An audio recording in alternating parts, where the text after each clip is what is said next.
Awaken your latent telepathy. A common idea is that humans are getting dumber. One very easy way to see this is watch a recent political debate. Anybody versus anybody, so long as it took place in the last couple years. Then look up Nixon versus Kennedy on YouTube. This debate was famous for a lot of reasons, a true watershed moment. This was the first televised debate. The people who listened to it on the radio thought that Nixon won. The people who watched it on TV thought that Kennedy won. Kennedy was a young, fresh-looking dude with a good-looking face. Nixon was a creepy-looking, sweaty old man. When listening to a debate on the radio, you are forced to pay attention to the ideas.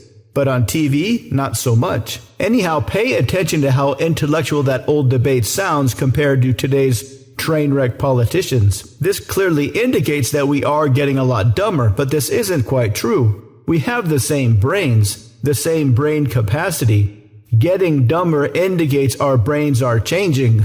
But it's not our brains that are changing, it's how much we use our brains. A metaphor is our physical shape today versus 100 or so years ago. Look at any old picture and just look at the people. Then head on down to your local Walmart and look at the people. Life back then was harsh, hard physical work, very little fast food, mostly home-cooked meals with food that wasn't overly processed.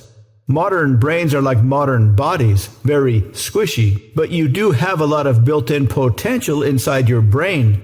One is intuition, something most people think belongs in the land of LOA fairy tales. But intuition is a very, very necessary communication tool. At least it was back in the day. Back in the day, you had to be very good at reading people.